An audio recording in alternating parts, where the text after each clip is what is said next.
Welcome back after the break. और views, show के segment में हम सियासी माहौल को थोड़ा सा डिस्कस करेंगे। इस वक्त मुल्क की सियासत पर थोड़ी सी नज़र डालेंगे। इस वक्त अगर हम देखें तो तमाम जो सियासी जमातें हैं, अगर हम पाकिस्तान तहरीक इंसाफ को उसमें से निकाल दें तो तमाम जो जमातें हैं वो इस वक्त इलेक्शंस की तैयारी कर रही हैं। ऐसे में मुस्लिम लीग नून की इंतखाबात को लेकर क्या हिकमत अमली होगी, क्या स्ट्रैटेजी होगी? फिर एक ये बहुत बड़ा सवाल पाया जा रहा है कि क्या दरीना कारकुनान को टिकट्स मिलेंगी या इलेक्टेबल्स को भी टिकट्स जो हैं वो दिए जाएंगे। साथ ही साथ बाप पार्टी से अगर हम देखें तो मुस्लिम लीग नून जो है बलूचिस्तान में इत्तेहाद कर चुकी है। सिंध में भी अगर हम देखें तो कुछ MQM के साथ और दीगर जमातों के साथ इत्तेहाद किया जा चुका है। सो इंतखाबात के बाद इल्हाक किससे किया जाएगा? क्या पीपल्स पार्टी से इल्हाक की कोई सिचुएशन बनती है या नहीं बनती? इस सब पर हम बात करेंगे। हमारे साथ गेस्ट मौजूद हैं, हमारे रहनुमा मुस्लिम लीग नून हाफिज़ मियाँ मोहम्मद नौमान साहब, और साथ ही साथ हमारे कॉरेस्पॉन्डेंट वकास गौरी भी इस वक्त शो में मौजूद हैं। अपने दोनों मेहमानों का मैं शुक्रिया अदा करना चाहूँगी। सबसे पहले मियाँ साहब, मैं आपसे डिस्कस करना चाहूँगी कि मुस्लिम लीग नून की इंतखाबी हिकमत अमली क्या है? क्या स्ट्रैटेजी आपने आम इंतखाबात 2024 को लेकर अभी तक तैयार की है?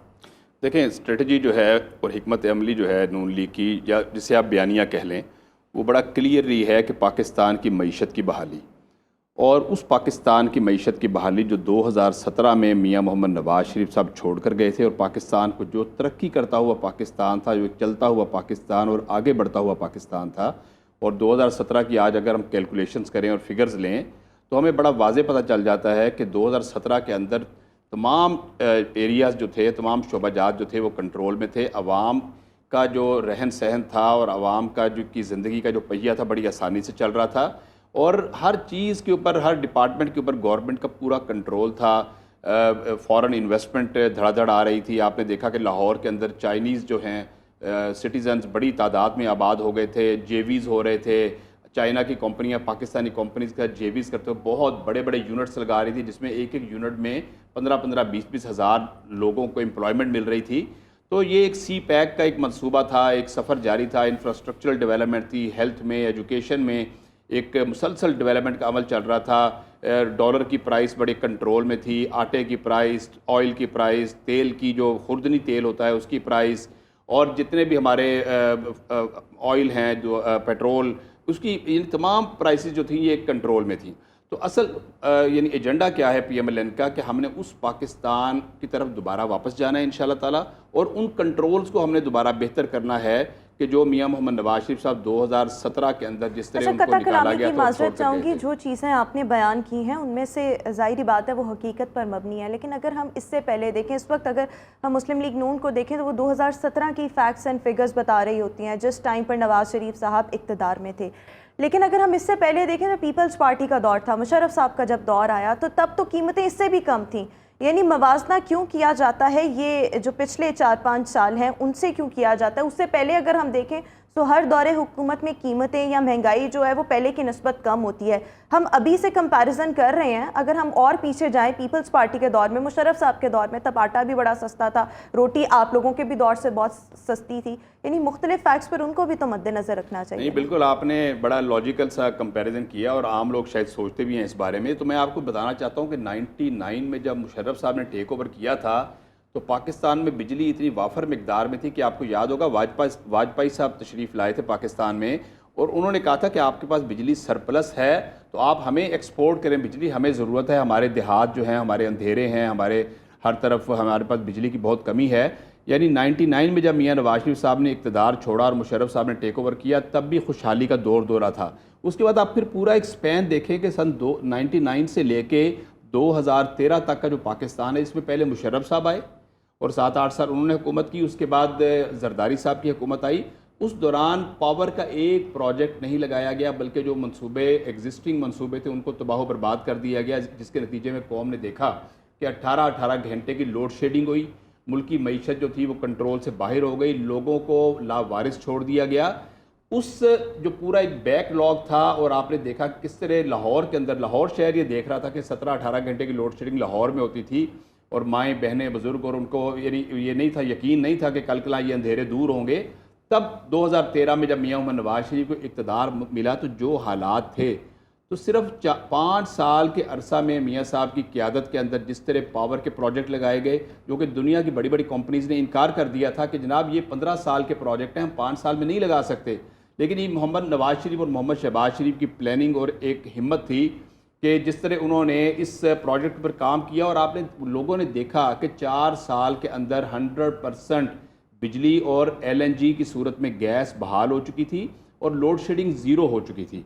अब वक्त था कि उसके असरात और समरात को समेटा जाता अगले टेन्योर के अंदर, लेकिन बदकिस्मती से जिस तरह उस वक्त एक रिवर्स गियर लगा दिया गया और इमरान नियाज़ी की शक्ल में एक बड़े मसीहा के तौर पर दावा करते हुए कि जनाब एक दूध और शहद की नहरें बहाने वाला एक शख्स आ रहा है कि जो 50 लाख घर बना देगा, 2 करोड़ नौकरियां दे देगा, एक ऐसे शख्स को प्लांट कर दिया गया पाकिस्तान के अंदर कि जिससे आप देखें कि हर सेक्टर के अंदर तबाही हो गई। और उल्टा जो रिवर्स गियर पाकिस्तान का ऐसा लगा कि इस तरह रुपया डिवैल्यू कभी नहीं हुआ था जिस तरह उस दौर के अंदर। लेकिन यहाँ पर एक सवाल ये पैदा होता है कि अगर हम मुस्लिम लीग नून को देखें तो 2017 की कारकर्दगी दिखाकर अगर इंतखाबात में मैदान में उतरना चाह रही है, तो क्या पिछले जो 16 महीने हैं उसकी जो कारकर्दगियाँ, उस दौरान जो महंगाई हुई, ये अवाम के जहनों से निकाल दी जाएगी? इस पर भी मैं आपसे बात करना चाहूँगी। लेकिन वकास गौरी साहब, मियाँ साहब ने तो अपना जवाब दे दिया। मैं आपसे ये जानना चाहूँगी, आप क्योंकि फील्ड में रिपोर्टिंग करते हैं, मुस्लिम लीग नून की बीट करते हैं, एक वसी तजर्बा ऑब्वियसली आप रखते हैं,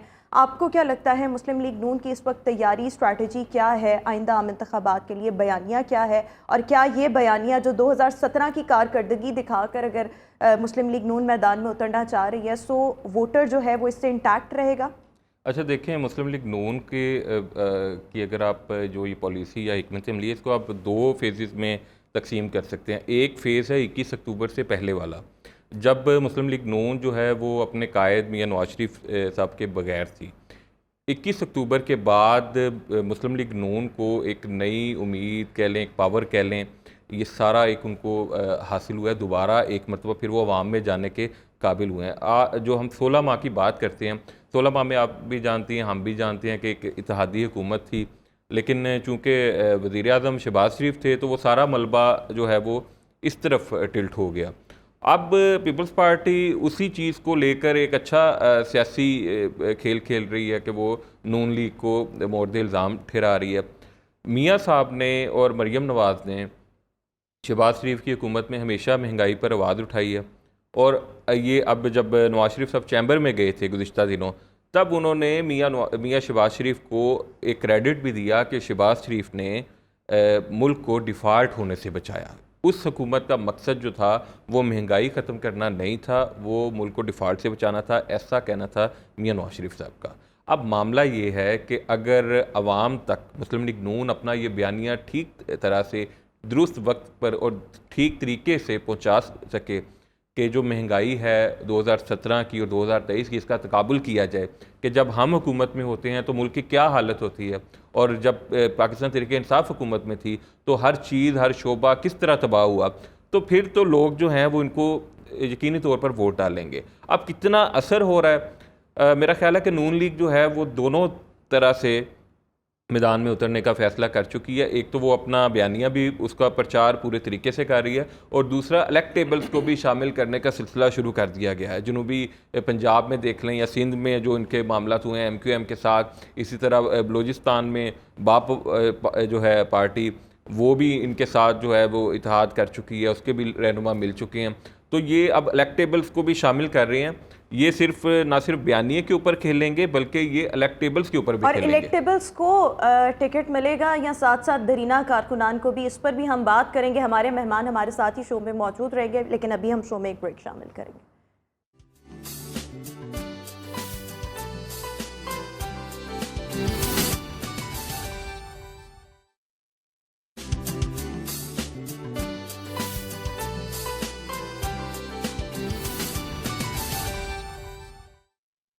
welcome back after the break. और व्यूज़, हम मुल्क की मौजूदा सियासी सूरत हाल और आइंदा आम इंतखाबात के लिए जो पाकिस्तान मुस्लिम लीग नून की इंतखाबी मुहिम है और साथ ही साथ इंतखाबात को लेकर जो स्ट्रैटेजी है वो डिस्कस कर रहे थे। लेकिन अब सवाल यहाँ पर ये पैदा होता है कि मुस्लिम लीग नून पर हमेशा से मौरूसियत का इल्ज़ाम लगता आया है और अभी भी लगता है।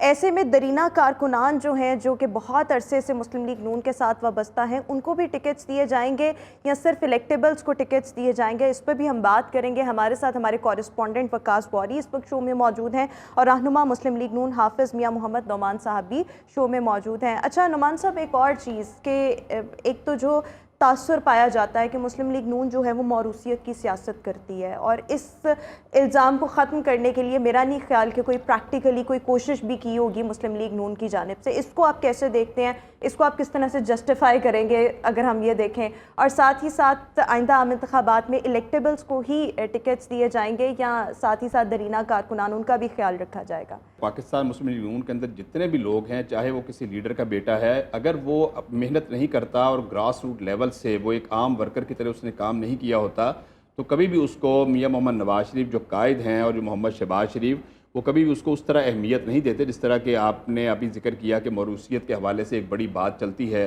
कि जी मुस्लिम लीग नून के अंदर मौरूसियत बहुत ज़्यादा है। यहाँ पर अगर कोई 2-4 ऐसे लोग हैं, वो लोग हैं जिन्होंने आम वर्कर से और आम रहनुमा और आम लीडर से बढ़कर कुर्बानियाँ दी हैं इस मुल्क के लिए और जमहूरियत के लिए भी और पार्टी के लिए भी।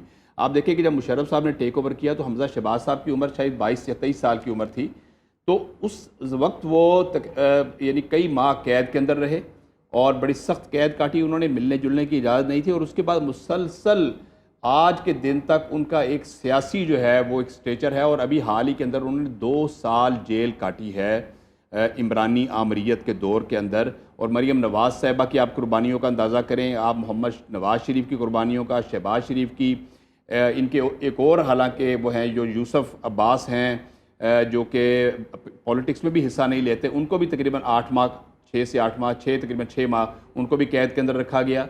तो ये एक कुर्बानियों की लाजवाल दास्तान है, इसलिए ये बहुत बड़ी पार्टी है और इसको मेहनत की बुनियाद पर यहाँ पे हर वर्कर को आगे आने का हक है। हर वर्कर को यह हक है कि वो अपनी मेहनत और परफॉर्मेंस की बुनियाद पर अपना मकाम बनाए। अच्छा, और लीडरशिप उसको कंसिडर करती है। एक और सवाल कि इलेक्टेबल्स को ही टिकट दिए जाएंगे या पार्टी वर्कर, जो दरीना पार्टी वर्कर्स हैं जो काफ़ी अरसे से मुस्लिम लीग नून के साथ वाबस्ता हैं, उनका भी ख्याल रखा जाएगा? देखिए, इसमें मैं आपको बताऊं कि जो इलेक्टोरल पॉलिटिक्स होती है ना और जमहूरियत जब हम बात करते हैं और हम इंतखाबी सियासत की जब बात करते हैं तो टिकट इलेक्टेबल को ही मिलना चाहिए। इलेक्टेबल का मतलब क्या होता है कि जिसको लोग वोट देना पसंद करते हैं, जिसकी मकबूलियत और कबूलियत लोगों के दिलों के अंदर होती है, वो ख़ास स्ट्रक्चर के लोग होते हैं कि जो होते हैं सियासी वर्कर बिलाशुबा पार्टी के अंदर लाखों की तादाद में होते हैं, लेकिन हर सियासी वर्कर को वोट नहीं पड़ता। बाद सियासी वर्कर के अंदर बड़ी मैनेजेरियल क्वालिटीज़ होती हैं, एडमिनिस्ट्रेटिव क्वालिटीज़ बड़ी अच्छी होती हैं, चीज़ों को ऑर्गेनाइज कर लेते हैं, जल्द से ऑर्गेनाइज कर लेना, स्टेज लगा देना, लेकिन उनको पब्लिक जो है वोट देना पसंद नहीं करती। इसलिए पार्टी हमेशा उस शख्स को टिकट देती है जो पब्लिक के अंदर मकबूलियत रखता है और एक आम आदमी जिसके बारे में समझता है कि नहीं यार इसको वोट मैं दूंगा तो क्रेडिबिलिटी बनेगी और इसको मैं वोट दूंगा तो मेरे मसाइल का और मेरे इलाके के मसाइल का हल होगा। ज़्यादा इलेक्टेबल ही को मैं आपको ये जो इलेक्टेबल का कॉन्सेप्ट आपके ज़हन में है वो शायद डिफरेंट कॉन्सेप्ट है जो मैं आपको इलेक्टेबल का कॉन्सेप्ट बताना चाह रहा हूँ।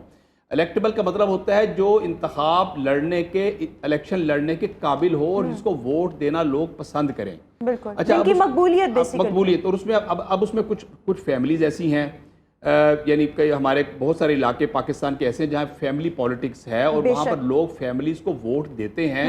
फैमिलीज के मुकाबले में आप कोई अरबों खरबों भी खड़ा कर देंगे तो उसको वोट नहीं मिलेगा। अच्छा, अब शहरी इलाके जैसे लाहौर शहर है, मुल्तान है, पिंडी है, इस्लामाबाद है, कराची है, यहाँ पर जो उन लोगों को लोग वोट देते हैं जो कि अपनी पार्टी के साथ एक लंबे अरसे के साथ मुंसलिक रहे, यानी कि इलेक्टेबल्स को दिए जाएंगे, इलेक्टेबल्स को ही ज्यादा जो है वो इलेक्टेबल मुराद है कि अगर एक आम वर्कर भी इलेक्टेबल है तो उसको ही टिकट मिलेगी। बिल्कुल ठीक हो गया। अच्छा गौरी साहब, आप मौरूसियत की सियासत पर कोई अपना कमेंट शेयर करना चाह रहे थे, मैं आपकी तरफ आऊँ। मैं जस्ट यही कहना चाह रहा हूँ कि अगर किसी सियासतदान का बेटा जो है वो सिर्फ इस बुनियाद पर सियासत में नहीं आ रहा कि उसका बाप जो है उसका बहुत बड़ा एक पार्टी है, ओहदा है या नाम है और उसमें अपनी कोई काबिलियत है, तो फिर हमें उसके राह की रुकावट नहीं बनना चाहिए। क्योंकि अगर हम देखें कि जो किसी ताजिर का बेटा है वो सारे वो फ़वायद हासिल करता है जो उसके बाप ने सारी ज़िंदगी अच्छे बुरे तरीके से कमाया है, तो वो जैसे ही वो कारोबार संभालता है तो करोड़ों की जायदाद का मालिक बन जाता है। लेकिन बदकिस्मती से हम सहाफ़त में, सियासत में और वकालत में भी समटाइम के हम एतराज़ात शुरू कर देते हैं। तो बात यह है कि अगर कोई बंदा प्रॉपर थ्रू चैनल अपनी स्ट्रगल कर रहे हैं, या जैसे मरीम नवाज़ है, मरीम नवाज़ की अगर हम मिसाल लें, तो क्या आप समझती हैं कि मुस्लिम लीग नून में मियां नवाज शरीफ के बाद कोई मरीम नवाज़ की तरह क्राउड पुलर है? अगर है तो फिर आप ज़रूर उसका नाम सामने लेके मौरूसियत की सियासत को इस एंगल में जो है अगर बंदा काबिल है, अगर है। बंदा काबिल है तो फिर वो जस्टिफाइड है, उस पर तनकीद नहीं बनती। बिल्कुल ठीक। मईशत के हवाले से देखें तो जिस तरह से 2017 की आप लोग कारकर्दगी मुस्लिम लीग नून अपनी गिनवा रही है या बता रही है, नो डाउट उस वक्त कुछ चीज़ें हैं जो मुस्लिम लीग नून के क्रेडिट पर हैं। अब की बार 2024 में अगर इक़्तिदार में मुस्लिम लीग नून आती है तो अब क्या प्लान है मईशत की बहाली का मुस्लिम लीग नून के पास? मैंने आपको पहले भी अर्ज़ किया था कि मईशत की बहाली का ही प्लान लेकर पाकिस्तान मुस्लिम लीग नून मैदान अमल के अंदर इंशाअल्लाह आएगी। और वो प्लान क्या है कि पाकिस्तान के अंदर खुशहाली आए और आवाम की जेब से जो पैसा निकल गया है वो आवाम की जेब में वापस आना चाहिए। लोगों के जो अखराजात हैं वो कम होने चाहिए और लोगों की आमदन को बढ़ाना, एक आम आदमी की ज़िंदगी के अंदर खुशहाली को लेके आना बुनियादी तौर पर ये एजेंडा है। और पाकिस्तान की इज़्ज़त और वक़ार को बहाल करना और पाकिस्तान पर जो आलमी इदारों का दबाव है उससे अल्टीमेटली छुटकारा हासिल करना। मैं आपको बताना चाह रहा हूँ कि 2015 के अंदर आपके इल्म में है कि मीडिया इस बात को जानता है कि मियाँ मोहम्मद नवाज़ शरीफ ने IMF को खैर बात कहने का बाकायदा इंदिया दे दिया था और ये डॉक्यूमेंट्स के अंदर भी मौजूद है कि IMF को ये बता दिया गया था कि अब हमने आपके नेक्स्ट प्लान के अंदर नहीं आना। और पाकिस्तान की जो ग्रोथ रेट चल रहा था मोर देन 6% चल रहा था और ख़ुद IMF के नुमाइंदे कहते थे कि 2020 में ये 7% से क्रॉस करेगा अगर PMLN की गवर्नमेंट कंटिन्यू करती है। और इस अंदाज में, कंट्रोल अंदाज के अंदर, और फिर सबसे बड़ी चीज़ थी कि अरबों डॉलर की सरमायाकारी जो थी, देखे ना, वो बाहर से आ रही थी। यानी 75 बिलियन का तो सिर्फ CPEC का प्रोजेक्ट था। सऊदी हुकूमत यहाँ पर बहुत बड़े बड़े mega project billions of dollar के लगाने जा रही थी। UAE आ रहा था, कतर आ रहा था, चाइना की जो कंपनीज़ हैं वो बड़ी तादाद के अंदर यहाँ पर इन्वेस्ट कर रही थी। और एक ये जो CPEC का पूरा रूट है 2000 किलोमीटर का, इसके ऊपर इंडस्ट्रियल एस्टेट्स बननी थी, इससे लोगों को रोज़गार मिलना था। इसका अलावा जो इंफ्रास्ट्रक्चरल डेवलपमेंट हो रही थी जिसमें लोगों के लिए आसानी के मंसूबे थे, तो हुआ ये कि वो एक चलते हुए पाकिस्तान को रोक दिया गया और उसका रिवर्स गेयर लगा दिया गया। तो अल्टीमेटली PMLN का बुनियादी और बड़ा वाज़े एजेंडा इस वक्त ये है कि आपने पाकिस्तान को दोबारा तरक्की की शाहराह पे गामजन करना है और पाकिस्तान को दोबारा डेवलपमेंट की तरफ लेके जाना है। एक आखिरी सवाल मैं आपसे ये पूछना चाहूँगी, इस वक्त अगर हम देखें Peoples Party level playing field का मुतालबा कर रही है और एक आम तासुर ये पाया जा रहा है कि शायद मुख्तदिर हलकों की आशीर्वाद जो है वो PMLN की तरफ है, उनके पास है। So what do you think, level playing field क्या सबको मिलनी चाहिए और क्या लेवल प्लेइंग फील्ड PTI को भी मिलनी चाहिए? देखें, पहली बात यह है कि PMLN को कभी भी लेवल प्लेइंग फील्ड उस हिसाब से नहीं मिली कि जिस अंदाज में आप देखें कि 2018 के अंदर PTI को जिस तरह परवरिश की गई और इमरान नियाजी को बाकायदा लाकर प्लांट किया गया इस मुल्क के अंदर, तो यही तासुर मुस्लिम लीग नून के लिए भी पाया जा रहा है सर। ये ऐसा कोई, देखे, पाकिस्तान मुस्लिम लीग नून की एक पूरी तारीख है कि पिछले जो 5 साल दौर के अंदर जिस तरह पूरी लीडरशिप को बमा वर्कर्स के कैदोबंद की सोबतें बर्दाश्त करना पड़ी और जिस तरह उनके ऊपर अरसा हयात को तंग किया गया, उनके कारोबारों को तबाह किया गया और ये कोशिश की गई कि PMLN का नामो निशान मिटा दिया जाए और माइनस नवाज़ शरीफ पाकिस्तान इंट्रोड्यूस कराया जाए। ये तो एक अल्लाह ताला की मेहरबानी है कि आज आप देखें कि नवाज़ शरीफ के अलावा कोई ऑप्शन नहीं है इस मुल्क के अंदर, पूरे पाकिस्तान के अंदर। यानी लेवल प्लेइंग फील्ड को आप सपोर्ट करते हैं? नहीं, मैं समझता हूँ कि लेवल प्लेइंग फील्ड बिल्कुल होनी चाहिए, बिल्कुल, और तमाम पार्टियों को आज़ादाना इलेक्शन लड़ने की, लेकिन फिर उसके लिए PTI को भी तो आज़ादाना। बाकी जहाँ तक पीपल्स पार्टी का मौक़िफ़ है, पीपल्स पार्टी कभी भी हमारी इंतखाबी इत्तेहादी नहीं रही।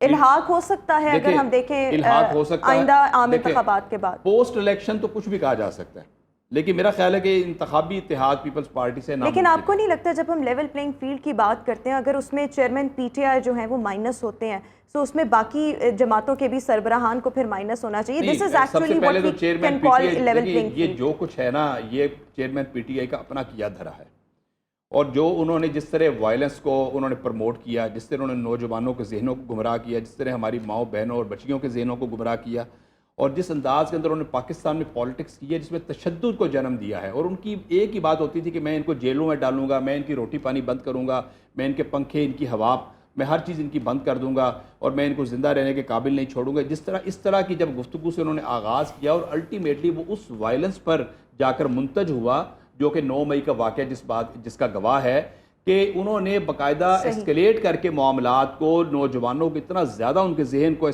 भरा कि हमारे पाकिस्तान के शहदा की यादगारों पे हमले हुए, हमारे पाकिस्तान की जो यानी कि आप लेवल प्लेइंग फील्ड को सपोर्ट करते हैं, लेकिन उसमें चेयरमैन पीटीआई का आपके इस हवाले से ये टेक है कि चेयरमैन वो अपना किया भुगत रहे हैं। मैं समझता हूँ चेयरमैन पीटीआई को अपने जो उनके ऊपर केसेस हैं उनका दिफा करने का पूरा हक होना चाहिए। बिल्कुल ठीक है, बिल्कुल ठीक है ना। ये लेवल प्लेइंग फील्ड ये है कि अगर आपके ऊपर क्रिमिनल चार्जेस हैं, अगर आपके ऊपर साइफर जो साजिश केस है जिसके अंदर पाकिस्तान की इंटेग्रिटी को आप इस हक में हैं कि उनको दिफा करने का पूरा हक मिलना चाहिए, दिफा का हक मिलना चाहिए, अपना दिफा करें और कोर्ट से रिलीफ लें और मैदान अमल में आ जाएं। बिल्कुल ठीक हो गया। थैंक यू सो मच रहनुमा मुस्लिम लीग नून हाफिज मियां मोहम्मद नोमान साहब हमारे साथ मौजूद थे। हमारे कॉरेस्पॉन्डेंट वकास गौरी भी हमारे साथ शो का हिस्सा थे। Thank you so much both of you viewers. इसी के साथ अभी हम शो में एक ब्रेक शामिल करेंगे। Will see you after this short break.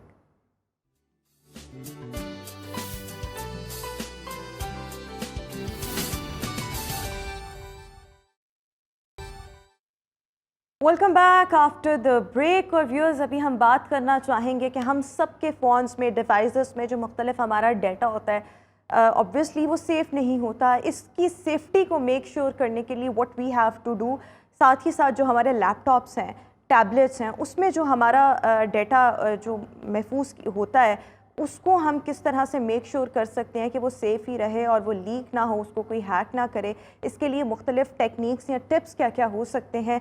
हमारे साथ data recovery specialist Jimmy Rajput इस वक्त शो में मौजूद है। Thank you so much.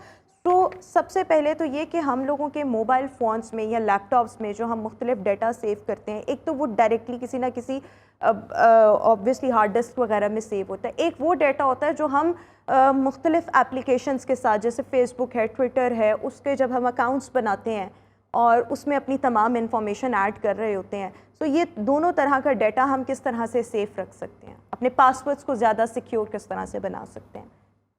Data को सेव करने से पहले डाटा का कॉन्सेप्ट समझने की ज़रूरत है कि हम कोई भी चीज़ अगर किसी भी जगह पे रख रहे हैं और कोई भी ऐसा इक्विपमेंट जिसको हम छू सकते हैं और उसके अंदर डाटा रख सकते हैं, उसको हम स्टोरेज डिवाइस का नाम दे देते हैं।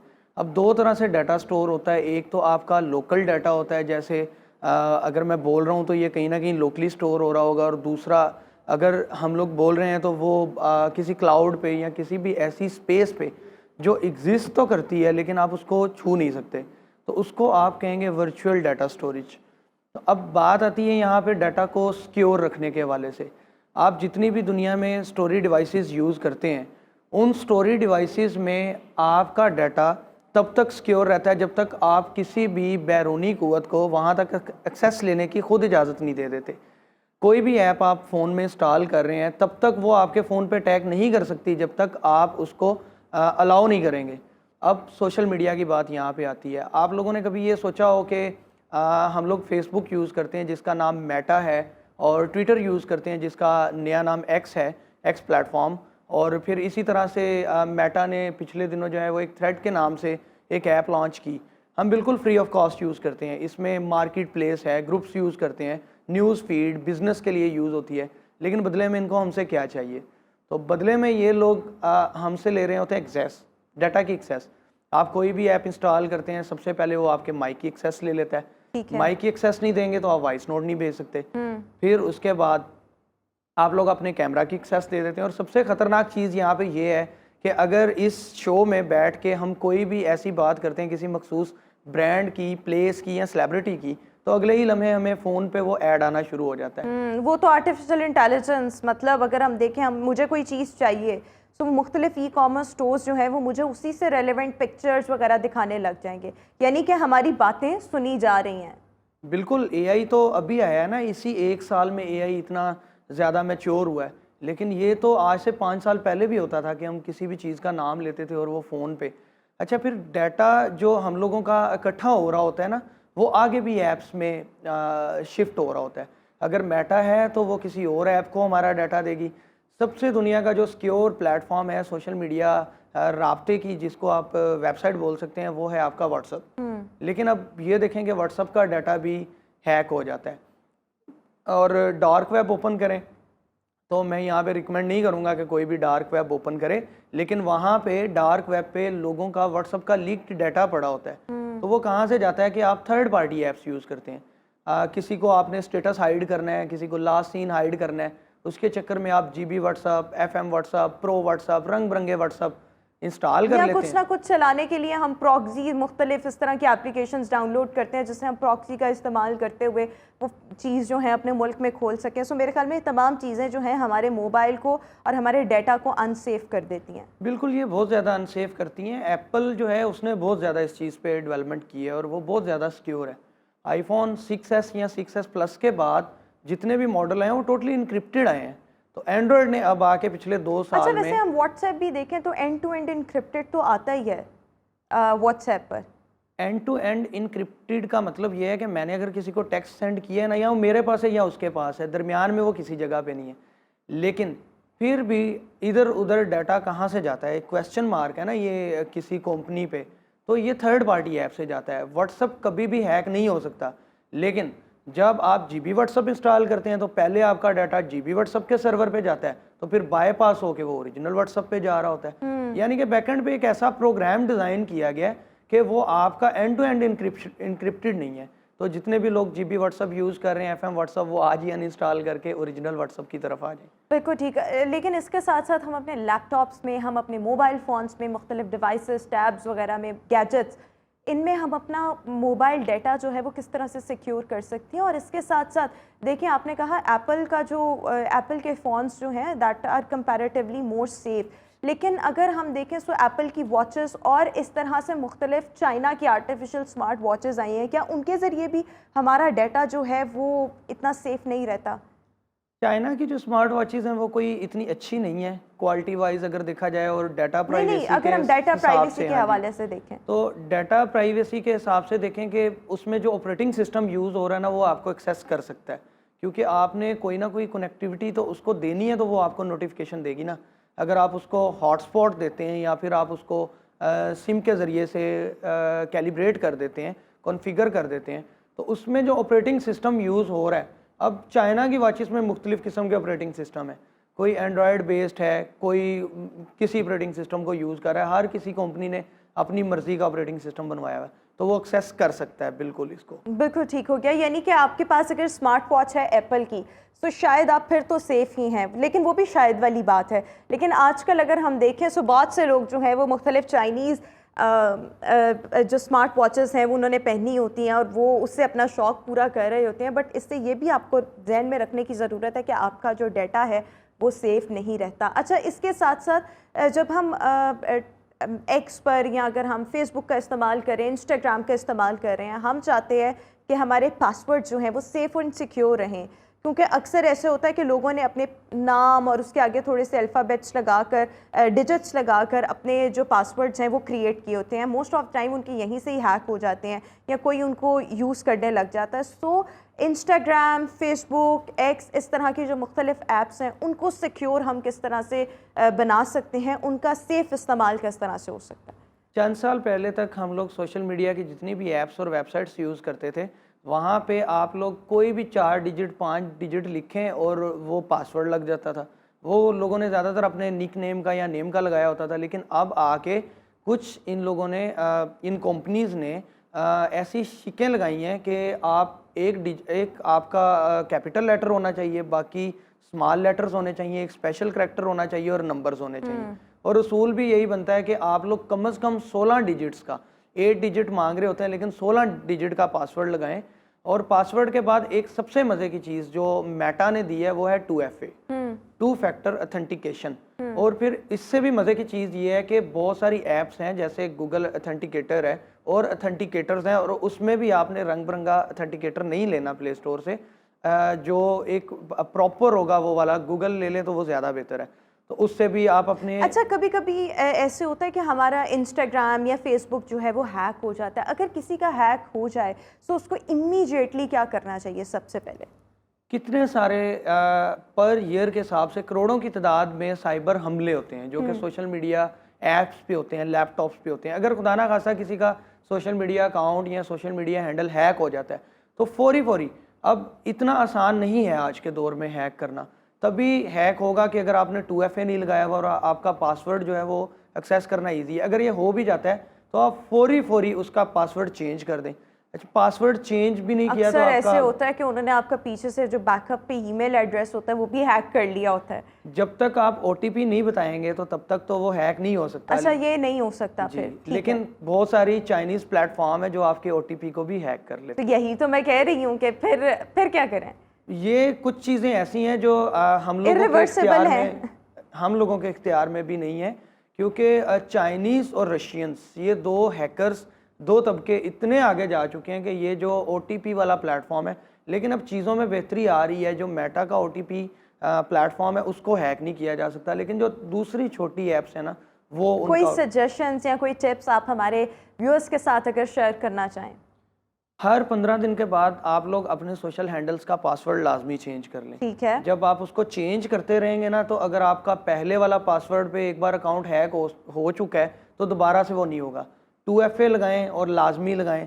2FA के बाद अब मेटा ने एक और फीचर दे दिया कि अगर आपका original date of birth, original ID card पे जो आपकी पिक्चर है सेम तकरीबन सिमिलर वैसी आपकी डिस्प्ले पिक्चर है, तो आपका अकाउंट वो रिकवर करके भी दे देती है। बिल्कुल ठीक हो गया। Thank you so much Zami Rajput, जो कि डेटा रिकवरी स्पेशलिस्ट हैं, हमारे साथ शो में मौजूद थे और मुख्तलिफ टिप्स और टेक्निक्स शेयर कर रहे थे जिससे आप सब अपना डेटा प्रोटेक्टेड कर सकते हैं, महफूज बना सकते हैं। व्यूज़, इसी के साथ ही हमारा आज का शो अपने अख्ताम को पहुंचा। इंशाल्लाह आपसे मुलाकात करेंगे अपने नेक्स्ट प्रोग्राम में।